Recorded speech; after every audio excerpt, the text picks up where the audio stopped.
ചേലത്ത പുണ്യറബി നമ്പിളി വാനിരുദിച്ചുള്ള നേരം താഴത്തെ മണ്ണിലെ കോടി ജന്മങ്ങൾ പാടുന്നു പ്രേമ സംഗീതം. ಮುಸಲ್ಮಾನ್ ಬಾಂಧವರಿಗೆ ಮಾತ್ರವಲ್ಲ, ಜಗತ್ತಿನ ಮಾನವ ಕುಲಕ್ಕೆ ಇವತ್ತು ಹಬ್ಬ ಅಂತ ಹೇಳಿ ನಾನು ಸಂತೋಷದಿಂದ ಹೇಳ್ತೇನೆ. ಇವತ್ತು ನಾನು ನಿಮ್ಮನ್ನು ಇಲ್ಲಿ ಹೆಚ್ಚಿನ ಸಂಖ್ಯೆಯಲ್ಲಿ ಮುಸಲ್ಮಾನ್ ಬಾಂಧವರು ಸೇರುತ್ತೀರಿ. ನಿಮ್ಮ ಖುಷಿಪಡಿಸೋಸ್ಕರ ಇವತ್ತು ರಾಜಕೀಯ ಉದ್ದೇಶಕ್ಕೋಸ್ಕರ ನಾನು ಈ ಮಾತನ್ನು ಹೇಳುತ್ತಿಲ್ಲ.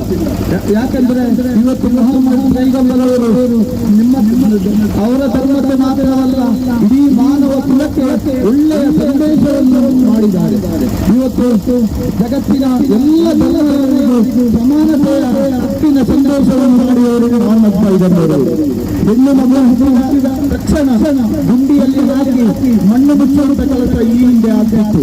ಅದನ್ನು ತಕ್ಷಣ ನಿಲ್ಲಿಸಿ ಹೆಣ್ಣು ಮಗುವಿಗೂ ಸಮಾಜದಲ್ಲಿ ಬದುಕುವ ಅವರಿಗೂ ಗೌರವ ಬೇಕು ಎನ್ನುವ ಉದ್ದೇಶದಿಂದ ಆ ಸಂದೇಶವನ್ನು ಸಾರಿದವರು ಮೊಹಮ್ಮದ್ ಪೈಗಂಬರವರು. ಇವತ್ತು ನಮ್ಮ ತಂದೆ ತಾಯಿಗಳಿಗೆ ಗುರು ಹಿರಿಯರಿಗೆ ಗೌರವದಿಂದ ಕಾಣಬೇಕು. ಇಡೀ ಮಾನವ ಕುಲವೇ ಪ್ರತಿಯೊಬ್ಬ ಮಾನವ ಕುಲದವರು ಕೂಡ ವಿದ್ಯೆಯನ್ನು ಕಲಿಬೇಕು. ಆದ್ದರಿಂದ ವಿದ್ಯೆಗೆ ಪ್ರೋತ್ಸಾಹ ಯಾವ ಧರ್ಮದವರೇ ಆಗಲಿ ನಮ್ಮ ಸಂಬಂಧಗಳು ಬರದೆ ಅವರನ್ನು ಗೌರವಿಸುವಂತ ಕೆಲಸ ಮಾಡಬೇಕು. ಅದಲ್ಲದೆ ಒಂದು ಶವ ಸಂಸ್ಕಾರಕ್ಕೆ ಹೋಗ್ತಿದ್ರೆ ಅದಕ್ಕೆ ನಾವು ಹೆಚ್ಚು ಗೌರವವನ್ನು ಸಲ್ಲಿಸಬೇಕು. ಒಂದೆರಡು ನೂರಾರು ಸಂದೇಶಗಳನ್ನು ಜಗತ್ತಿಗೆ ಸಾರಿದವರು ಮೊಹಮ್ಮದ್ ಪೈಗಂಬರವರು. ಇವತ್ತು ಜಗತ್ತಿನ ಶ್ರೇಷ್ಠರಲ್ಲಿ ಮೊಹಮ್ಮದ್ ಪೈಗಂಬರವರು ಸಂಧಿಗುಡಿಯಾದ ತಲುಪಿದ್ದೇವೆ.